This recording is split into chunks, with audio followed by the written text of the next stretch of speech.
इस वीडियो में हम बात करेंगे उन 5 सिटीज़ के बारे में जहां आप अपना रियल एस्टेट लॉस रिकवर कर सकते हो 2024 में। वैसे तो फ्यूचर प्रिडिक्ट करना किसी के हाथ में नहीं है, लेकिन अगर आप करंट ट्रेंड्स एंड एक्सपर्टों की एनालिसिस के अकॉर्डिंग देखोगे तो उन 5 शहरों में से पहला शहर जो आपका रियल एस्टेट लॉस 2024 में कवर कर सकता है वो है बैंगलोर। बैंगलोर इंडिया की आईटी कैपिटल कही जाती है।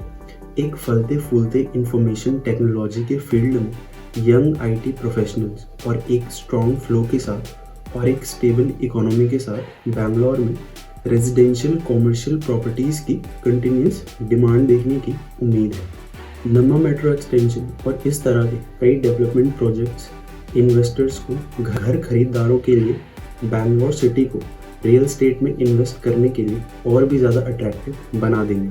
अगर इसे डीपली देखें तो बैंगलोर के पास तेजी से बढ़ता हुआ आईटी फील्ड है, क्योंकि बैंगलोर इंडिया का प्राइम आईटी हब है जिसमें गूगल, माइक्रोसॉफ्ट, अमेज़न और बहुत सारी अदर इंटरनेशनल कंपनियां शामिल हैं। और यही चीज़ यंग प्रोफेशनल्स को अट्रैक्ट करती है जो शहर में रेजिडेंशियल प्रॉपर्टीज की डिमांड को बढ़ा देती है। नेक्स्ट है दूसरा, इस शहर में यंग टैलेंट का फ्लो है। बैंगलोर इंडिया के टॉप नॉच इंजीनियर्स और मैनेजमेंट इंस्टीट्यूशंस का घर है जो हर साल बड़ी संख्या में ग्रेजुएट्स पैदा करता है। यहाँ यंग प्रोफेशनल्स शहर में बेहतर जीवन की तलाश में आते हैं, जिससे रेजिडेंशियल प्रॉपर्टीज और कॉमर्शियल रियल एस्टेट की मांग बढ़ जाती है। तीसरी चीज़, इस शहर की स्टेबल इकोनॉमी है। एक मजबूत आईटी क्षेत्र और बहुत सारे बिजनेसेस का मिक्सचर बैंगलोर को इंडिया की स्टेबल इकोनॉमी में से एक बनाता है। ये स्थिरता लोगों को घर खरीदने और व्यवसाय इस्टेब्लिश करने में उन्हें एक फेथ पैदा कराती है, जिससे रियल एस्टेट मार्केट को फायदा होता है।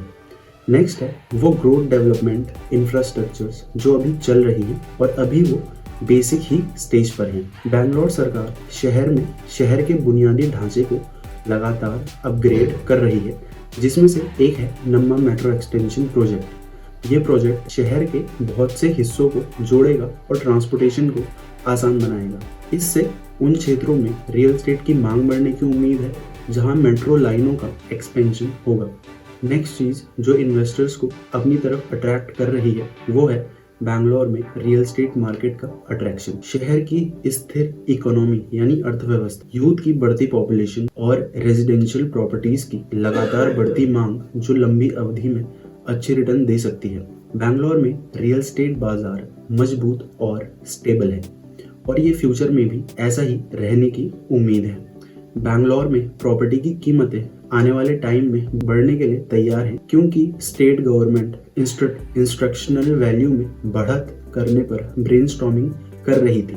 कर्नाटक के रेवेन्यू मिनिस्टर यानी राजस्व मंत्री कृष्णा बायरेगौड़ा ने 19 सितंबर को कहा था कि प्रॉपर्टीज का नया संशोधित निर्देशक मूल्य यानी इंस्ट्रक्शनल वैल्यू कुछ टाइम बाद लागू हो जाएगा।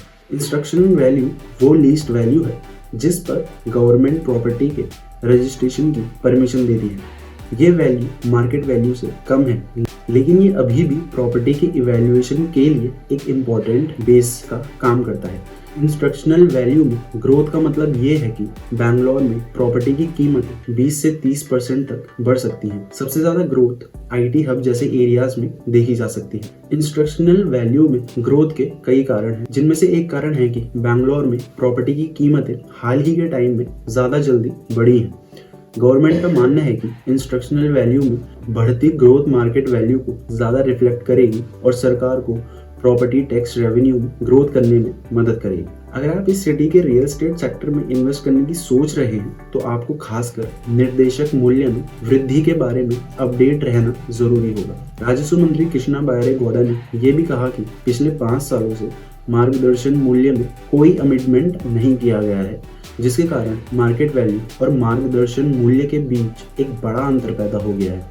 इस अंतर के कारण प्रॉपर्टी के रजिस्ट्रेशन में ब्लैक मनी का यूजेज ज़्यादा बढ़ा है। नए मार्गदर्शन मूल्य में उन क्षेत्रों में 10% की वृद्धि की जाएगी जहां बाजार मूल्य और मार्गदर्शन मूल्य सेम है। उन क्षेत्रों में जहां बाजार मूल्य मार्गदर्शन मूल्य से 200 गुना ज़्यादा है, वहां संशोधित दर में 20 से 25% की वृद्धि की जाएगी। बैंगलोर के इलेक्ट्रॉनिक सिटी एरिया में मार्केट वैल्यू मार्गदर्शन मूल्य से 500 गुना ज़्यादा है। रेवेन्यू मिनिस्टर ने यह भी कहा, जबकि नेशनल हाईवे पर 500 गुना ज़्यादा है, जबकि नेशनल हाईवे पर ज़मीन के लिए मार्गदर्शन मूल्य 5 से 10 लाख रुपए है। मार्केट वैल्यू 10 करोड़ रुपए से ज़्यादा है। ऐसे एरियाज में नए मार्गदर्शन मूल्य में 50% की वृद्धि की गई है। इसके अलावा यदि मार्गदर्शन मूल्य बाजार मूल्य से अधिक है तो अधिकारियों को ऐसे क्षेत्रों में मार्गदर्शन मूल्य कम करने के आदेश दिए गए हैं। मंत्री ने कहा है कि प्रत्येक क्षेत्र के लिए मामले के आधार पर मार्गदर्शन मूल्य में 0 से 50% तक की वृद्धि की जाएगी। ऑन रॉक रिसर्च की अप्रैल 2023 की एक रिपोर्ट में कहा गया है कि पिछले साल से अधिकांश प्राइम सिटीज में average rental cost double digits में बढ़ गई है, जिसमें बैंगलोर सबसे आगे है। रेजिडेंशियल रेंटल की वैल्यूज में लगभग 25% की वृद्धि हुई है, जिसमें बैंगलोर के 4 प्राइम एरियाज में सबसे ज्यादा ग्रोथ हुई है। रिपोर्ट में कहा गया है कि बैंगलोर के थानेंद्रा मेन रोड और मराठा हलली आउटर रिंग रोड में जनवरी मार्च क्वार्टर में साल दर साल सबसे ज्यादा 24% की ग्रोथ हुई है। नेक्स्ट सिटी है हैदराबाद। रियल एस्टेट क्षेत्र में उभरता सितारा मीन्स बूमिंग सिटी है। हैदराबाद इंडिया का एक और प्राइम आईटी सेंटर है जो तेजी से ग्रोथ एंड डेवलपमेंट का एक्सपीरियंस कर रहा है। शहर एक स्ट्रॉन्ग बेसिक इंफ्रास्ट्रक्चर, एक लाइवली स्टार्टअप इकोसिस्टम और बाकी के प्राइम शहरों की तुलना में रिलेटिवली एक अफोर्डेबल लाइफस्टाइल का दावा करता है।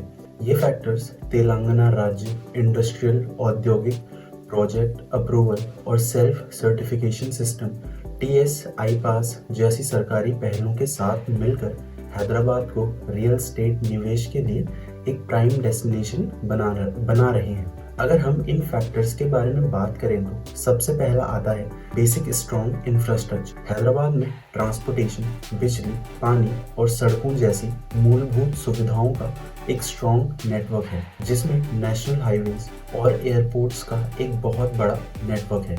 इसके अलावा शहर हाई स्पीड इंटरनेट कनेक्टिविटी और अल्ट्रा मॉडर्न बिजनेस पार्कों का दावा भी करता है। हैदराबाद में नेक्स्ट चीज है lively startup ecosystem. Hyderabad India में स्टार्टअप के लिए सबसे फ्रेंडली शहरों में से एक है। शहर में कई स्टार्टअप इंक्यूबेटर और कोवर्किंग स्पेस हैं जो एंटरप्रेन्योर्स को सहायता प्रोवाइड करते हैं। इसके अलावा शहर में कई बड़ी आईटी कंपनियां हैं जो स्टार्टअप्स के लिए एक स्ट्रॉन्ग कस्टमर बेस प्रोवाइड करती हैं। हैदराबाद में अदर प्राइम सिटीज जैसे दिल्ली, मुंबई, बैंगलोर के कंपैरिजन में रहने की लागत यानी कॉस्ट ऑफ लिविंग बहुत कम है। शहर में अकोमोडेशन, आवास, फूड, ट्रांसपोर्टेशन और एंटरटेनमेंट की कॉस्ट काफ़ी सस्ती है। ये स्टार्टअप एम्प्लॉयज और यंग प्रोफेशनल्स के लिए एक अट्रैक्टिव डेस्टिनेशन है। तेलंगाना सरकार रियल एस्टेट फील्ड को बढ़ावा देने के लिए कई इनिशिएटिव कर रही है। इन इनिशिएटिव्स में से एक TSI पास भी है जो प्रोजेक्ट्स के अप्रूवल की प्रक्रिया को इजी बनाता है और रियल एस्टेट डेवलपर्स के लिए समय और धन की बचत करता है। इसके अलावा सरकार ने किफ़ायती आवास परियोजनाओं को बढ़ावा देने के लिए भी इनिशिएटिव उठाए हैं। इन जितने भी फैक्टर्स के बारे में हमने बात की ना, ये फैक्टर्स हैदराबाद को रियल एस्टेट इन्वेस्ट के लिए एक रिलायबल प्लेस बनाते हैं। भारतीय स्टेट बैंक SBI ने हाल ही में हैदराबाद में एक 3 दिनों का मेगा प्रॉपर्टी शो किया था। इस शो में शहर के बड़े बिल्डर्स और डेवलपर्स के 100 से ज़्यादा प्रोजेक्ट्स को सबके सामने प्रेजेंट किया गया। इस शो का उद्घाटन SBI के जनरल मैनेजर देवाशीष मित्रा ने किया। शो में SBI ने बहुत से प्रोजेक्ट्स जैसे होम लोन प्रोजेक्ट्स, टाइप और बिल्डर फाइनेंस के बारे में जानकारी दी। साथ ही कस्टमर्स को इन प्लान्स के लिए एप्लीकेशन देने में भी मदद की गई। साथ ही कई लोगों ने इन प्रोजेक्ट्स में इन्वेस्ट करने में भी इंटरेस्ट दिखाया। देवाशीष मित्रा ने कहा कि इस शो का आयोजन रियल एस्टेट को बढ़ावा देने के लिए किया गया है। उन्होंने कहा कि SBI रियल एस्टेट क्षेत्र में इन्वेस्ट करने के इच्छुक कस्टमर्स को हर तरह की मदद करने के लिए तैयार है। साथ ही साथ कस्टमर्स को कम इंटरेस्ट रेट पर होम लोन, बिल्डरों को भी प्रोजेक्ट, टाइप और बिल्डर फाइनेंस की सुविधा मिल सकती है। उन्होंने ये इंश्योर किया है कि रियल एस्टेट के इन प्रोजेक्ट्स से हैदराबाद शहर का विकास होगा। इस शो में मेन पार्टिसिपेट करने वाले बिल्डरों में Larsen and turbo, Godrej properties, Hyundai real estate और प्रेस्टीज ग्रुप शामिल थे। एसबीआई के इस मेगा प्रॉपर्टी शो को रियल एस्टेट क्षेत्र में एक बड़ी सफलता माना जा रहा है, तो फिर कोई क्यों ना यहाँ इन्वेस्ट करे। नेक्स्ट सिटी है पुणे। पुणे अपने एजुकेशनल एस्टेब्लिशमेंट और अगेन आईटी कंपनी के लिए जाना जाता है। पुणे किफायती और क्वालिटी ऑफ लाइफ का एक अच्छा मिक्सचर प्रोवाइड करता है, खासकर हिंजवड़ी और खड़की जैसे उपनगरों सबर्ब्स में रेजिडेंशियल एंड कमर्शियल दोनों प्रकार की प्रॉपर्टीज की डिमांड में लगातार ग्रोथ देखी जा रही है। पुणे महानगर क्षेत्र विकास प्राधिकरण PMRDA भी शहर के बेसिक इंफ्रास्ट्रक्चर में सुधार के लिए एक्टिव फॉर्म से काम कर रहा है, जिससे ये रियल एस्टेट इन्वेस्टर्स के लिए और भी मस्ट हैव बन गया है। अब सवाल आता है कि पुणे में रियल एस्टेट में इन्वेस्ट करना आपको कैसे बेनिफिट प्रोवाइड कर सकता है। इस शहर में रियल एस्टेट की कीमतें इंडिया में अदर सिटीज के कंपैरिजन में काफ़ी कम है। जहां तक रेंट रेट्स की बात है, वो इंडिया के अदर सिटीज की तुलना में लगभग बराबर ही है, जिसमें इन्वेस्टर्स के लिए यहाँ इन्वेस्ट करना एक अच्छी इनकम का सोर्स बन जाता है। पुणे में प्रॉपर्टीज की वैल्यू में लगातार ग्रोथ हो रही है, जिससे इन्वेस्टर्स को अपने इन्वेस्टमेंट पर अच्छा रिटर्न मिल रहा है।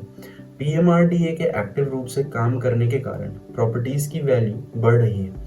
पुणे इंडिया का एक प्रमुख IT हब है, जो एम्प्लॉयमेंट और स्टार्टअप्स की अपॉर्चुनिटी पैदा करता है।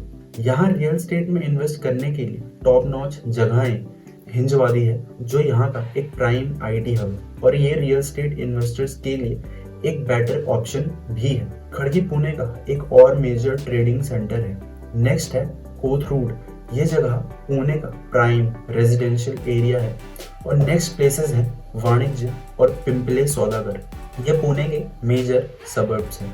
हाल ही में टाटा पावर, जो इंडिया की सबसे बड़ी इंटीग्रेटेड पावर कंपनी है, इन्होंने अनाउंस किया है कि वे कोलाटे पाटिल डेवलपर्स के साथ कोलैबोरेट करके अगले 2 सालों में पुणे में 100 से ज़्यादा चार्जिंग स्टेशन इंस्टॉल करेंगे। इस कदम से पुणे में इलेक्ट्रिक व्हीकल्स में भी तेजी आने की उम्मीद है और सिटी में रियल एस्टेट सेक्टर में और अट्रैक्टिवनेस बढ़ने की उम्मीद है। इस कदम से पुणे में रियल एस्टेट बाजार को भी बढ़ावा मिलेगा।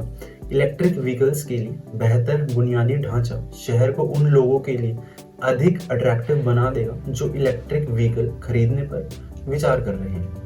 कुल मिलाकर टाटा पावर का ये कदम पुणे के लिए एक पॉजिटिव इवेंट है, क्योंकि यहाँ IT सेक्टर के यंग प्रोफेशनल्स की संख्या के साथ साथ किसी भी चीज़ के लिए अफोर्डेबिलिटी और इंफ्रास्ट्रक्चर की छवि दिन प्रतिदिन बढ़ रही है। प्रॉप टाइगर की एक रिपोर्ट के अनुसार पुणे में 2024 में रेजिडेंशियल प्रॉपर्टी के प्राइसेस 10 से 12% तक बढ़ने का दावा किया जा रहा है। हाल ही में PMC यानी पुणे म्युनिसिपल कॉर्पोरेशन ने 15 नए रियल एस्टेट प्रोजेक्ट्स अप्रूव किए हैं, जिनकी कॉस्ट 1000 करोड़ तक बताई जा रही है। इन प्रोजेक्ट्स के मुताबिक पुणे में 1000 नए घर ऐड होंगे। इन प्रोजेक्ट्स को अप्रूवल मिलना एक साइन है कि पुणे की रियल एस्टेट मार्केट की ग्रोथ वाकई में हो रही है। रियल एस्टेट लॉस से रिकवर होने के लिए आप श्योरली यहाँ इस सिटी पुणे में इन्वेस्ट कर सकते हैं। नेक्स्ट सिटी है अहमदाबाद। गुजरात का अहमदाबाद शहर हाल के टाइम में एक prime economical and business centre के रूप में उभरा है।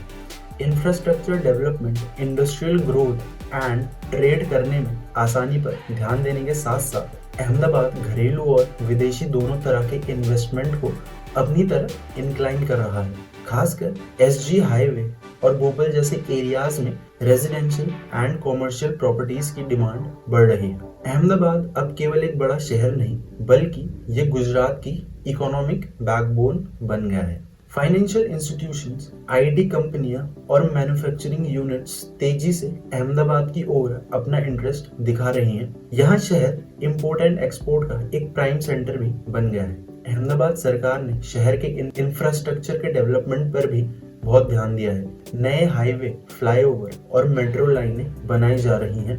हवाई अड्डे का भी एक्सपेंशन किया जा रहा है। अहमदाबाद में टेक्सटाइल, फार्मास्यूटिकल, इंजीनियरिंग और ऑटोमोबाइल जैसे वेरियस इंडस्ट्रीज का एक स्ट्रॉन्ग बेस है। सरकार बिजनेसेस को बढ़ावा देने के लिए कई पॉलिसीज लेकर आ रही है। इससे एम्प्लॉयमेंट के लिए अपॉर्चुनिटी बढ़ रही है और लोगों की इनकम में ग्रोथ हो रही है। यहाँ बिजनेस करना अब पहले से कहीं अधिक आसान है। सरकार ने कई नियमों को इजी बनाया है और ऑनलाइन प्रक्रियाओं को बढ़ावा दिया है। इससे इन्वेस्टर्स का टाइम और पैसा भी बच रहा है। बेटर इकोनॉमी एंड एम्प्लॉयमेंट की अपॉर्चुनिटी के कारण अहमदाबाद में लोगों का आना जाना बढ़ रहा है। इससे रेजिडेंशियल एंड कमर्शियल दोनों तरह की प्रॉपर्टीज की डिमांड बढ़ रही है। एसजी हाईवे और बोपल जैसे एरियाज विशेष रूप से पब्लिक द्वारा पसंद किए जा रहे हैं क्योंकि ये एरियाज अच्छी कनेक्टिविटी और सर्विसेज प्रोवाइड करते हैं। हाल ही में सरकार द्वारा जमीन के मूल्यों में इंक्रीजमेंट के बाद अहमदाबाद में रीडेवलपमेंट प्रोजेक्ट्स फिर से स्पीड पकड़ रहे हैं। ऐसा स्पेकुलेट किया जा रहा है कि पिछले 3 महीनों में लगभग 30 रीडेवलपमेंट डील्स को फाइनल कट दिया गया है और लगभग 500 सोसाइटियां डेवलपर्स के साथ रिवाइज्ड प्रपोजल्स पर ब्रेनस्टॉर्मिंग कर रही हैं।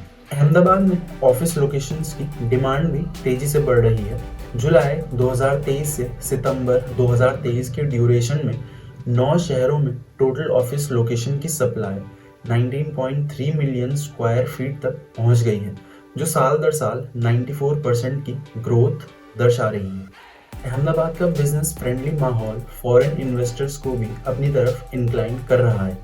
कई फॉरेन कंपनीज अहमदाबाद में ऑफिस खोल रही हैं और इन्वेस्ट कर रही हैं। इससे शहर में विकास को गति मिल रही है। 5th पॉइंट है रियल एस्टेट मूल्यों में मामूली वृद्धि। जनतर रेट्स में ग्रोथ और डिमांड में तेजी के कारण अहमदाबाद में रियल एस्टेट की प्राइसेस में स्लाइटली ग्रोथ देखी जा रही है। हालांकि एक्सपर्ट्स का मानना है कि ये ग्रोथ टिकाऊ रहेगी और आने वाले टाइम में इसमें और तेजी आएगी। अगर इसे समराइज करें तो अहमदाबाद एक ऐसा शहर है जो तेजी से बदल रहा है। ये अब सिर्फ एक हिस्टोरिकल सिटी नहीं है, बल्कि ये फ्यूचर का एक प्राइम सिटी है। आने वाले टाइम में अहमदाबाद का विकास और भी तेजी से होगा और ये इंडिया के टॉप नॉच सिटीज में से एक बन जाएगा। नेक्स्ट और 5th सिटी है चेन्नई। इंडिया के सिलिकॉन वैली के रूप में मशहूर चेन्नई एक ऐसा शहर है जहां आईटी इंडस्ट्री फल फूल रही है और स्ट्रॉन्ग रीडेवलपमेंट बेस भी है। ये सिटी अपनी कल्चरल हेरिटेज और बेहतरीन एजुकेशनल इंस्टीट्यूशंस के लिए भी जाना जाता है। चेन्नई के रियल एस्टेट मार्केट में 2024 में जोरदार वापसी की उम्मीद है, जो बेहतर इकोनॉमिक कंडीशंस और सरकार के इंफ्रास्ट्रक्चर ग्रोथ पर ध्यान देने के कारण पॉसिबल है। चेन्नई में आईटी इंडस्ट्री तेजी से बढ़ रही है। कई बड़ी कंपनियां यहां अपने ऑफिसेस खोल रही है और हजारों लोगों को एम्प्लॉयमेंट दे रही है। इससे शहर में आने वाले लोगों की संख्या बढ़ रही है, जिससे रेजिडेंशियल एंड कमर्शियल दोनों तरह की प्रॉपर्टीज की मांग बढ़ रही है। चेन्नई में ऑटोमोबाइल, फार्मास्यूटिकल्स और इंजीनियरिंग जैसी इंडस्ट्रीज एक स्थिर एम्प्लॉयमेंट की अपॉर्चुनिटीज प्रोवाइड कर रहे हैं और शहर के ओवरऑल इकोनॉमिक डेवलपमेंट में योगदान कर रहे हैं। इससे लोगों की परचेसिंग पावर बढ़ रही है और वे बेहतर घरों में रहने की इच्छा जाहिर कर रहे हैं, जिससे रियल एस्टेट बाजार को और भी ज्यादा कॉन्फिडेंस मिल रहा है। चेन्नई गवर्नमेंट शहर के इंफ्रास्ट्रक्चर को बेहतर बनाने पर जोर दे रही है। नए हाईवे, मेट्रो लाइन और रेलवे स्टेशनों का डेवलपमेंट किया जा रहा है। इससे शहर के वेरियस एरियाज के बीच ट्रैफिक आसान होगा और लोगों को बेहतर सुविधाएं मिलेंगी। ये रियल एस्टेट डेवलपर्स को उन एरियाज में नए प्रोजेक्ट लॉन्च करने के लिए मोटिवेट करेगा जहां अभी तक कम ग्रोथ हुई है। सरकार रियल एस्टेट मार्केट को बढ़ावा देने के लिए कई इनिशिएटिव कर रही है। इसमें स्टैम्प ड्यूटी और रजिस्ट्रेशन फीस में कमी, डेवलपर्स को सब्सिडी और बैंकों से ऑनलाइन आसान लोन की सर्विस शामिल है। इससे घर खरीदना लोगों के लिए ज्यादा किफायती हो जाएगा और रियल एस्टेट मार्केट में स्पीड पेस अप होगी। श्रीराम प्रॉपर्टीज लिमिटेड एक प्रमुख भारतीय रियल एस्टेट डेवलपर है। कंपनी ने 3 जून 2023 को एंडेड क्वार्टर के लिए अपने फाइनेंशियल रिजल्ट्स शो किए। रिजल्ट्स के अकॉर्डिंग कंपनी का प्योर प्रॉफिट 2.91% बढ़कर 1184.1 करोड़ रुपए हो गया।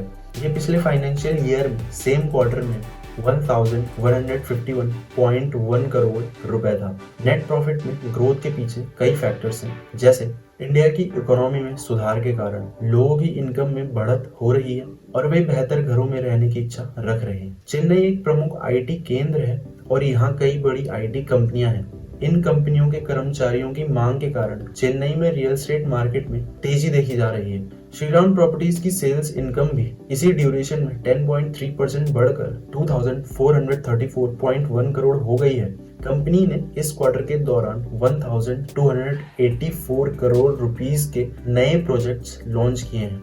कंपनी के मैनेजमेंट डायरेक्टर और chief executive officer Sanjeev Agarwal ने कहा कि कंपनी अपने स्ट्रॉन्ग इंफ्रास्ट्रक्चर और स्ट्रॉन्ग फाइनेंशियल पोजीशन के साथ फ्यूचर में भी डेवलपमेंट कंटिन्यू रखेगी। यहाँ के रियल एस्टेट मार्केट के लिए दूसरी चीज ये है कि प्रोविडेंट हाउसिंग HDFC कैपिटल के साथ 1000 करोड़ रुपए से अधिक जुटाने के लिए बातचीत कर रही है। प्रोविडेंट हाउसिंग जो चेन्नई में एक प्रमुख रियल एस्टेट डेवलपर है, वो HDFC कैपिटल के साथ 1000 करोड़ रुपए से ज्यादा जुटाने के लिए बातचीत कर रही है। ये पैसा नए प्रोजेक्टों के ग्रोथ और मौजूदा प्रोजेक्टों के डेवलपमेंट को पूरा करने के लिए यूज किया जाएगा। प्रोविडेंट हाउसिंग का कहना है कि उसने अपने नए करंट प्रोजेक्टों के लिए 80% से ज्यादा सेल्स पहले ही कर ली है। कंपनी नए प्रोजेक्ट्स के लिए जमीन खरीदने और बुनियादी ढांचों का निर्माण करने के लिए पैसों का यूज करना चाहती है। HDFC कैपिटल इंडिया की सबसे बड़ी प्राइवेट सेक्टर की फाइनेंशियल सर्विसेज कंपनीज में से एक कंपनी है। इस डील के सक्सेस होने से प्रोविडेंट हाउसिंग को अपने डेवलपमेंट गोल्स को हासिल करने में मदद मिलेगी। ये चेन्नई के रियल एस्टेट बाजार की ग्रोथ करने में भी योगदान देगा। तीसरी चीज यह है कि तमिलनाडु हाउसिंग डेवलपमेंट अथॉरिटी ने हाल ही में एक रिपोर्ट में कहा कि 2015 से 21 के दौरान तमिलनाडु में अकोमोडेशन की टोटल डिमांड 13.92 लाख थी, जबकि अप्रूवल सिर्फ 7.08 लाख घरों को मिली। इसका मतलब है कि 6.84 लाख घरों की डिमांड पूरी नहीं हो पाई। ये रिपोर्ट चेन्नई के रियल एस्टेट मार्केट के लिए एक पॉजिटिव साइन है। ये बताता है कि सिटी में अकोमोडेशन की डिमांड बहुत ज्यादा है और डेवलपर्स के लिए नए प्रोजेक्ट्स लॉन्च करने की अपॉर्चुनिटी भी बहुत है। रिपोर्ट के अकॉर्डिंग चेन्नई में अकोमोडेशन की डिमांड का मुख्य कारण सिटी की बढ़ती आबादी है।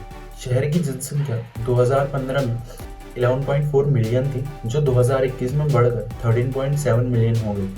इस बढ़ती आबादी को वेल एडजस्ट करने के लिए शहर में बहुत सारे घरों की जरूरत है। इसका एक रीजन शहर का स्ट्रॉन्ग इकोनॉमिक ग्रोथ भी है। ये कहा जा सकता है कि चेन्नई का रियल एस्टेट मार्केट फ्यूचर में भी इसी तरह से टिकने की उम्मीद है। शहर में घरों की डिमांड और सप्लाई के बीच अंतर बढ़ने की भी पॉसिबिलिटीज हैं, जिससे कीमतों में ऑब्वियसली बढ़त होगी ही।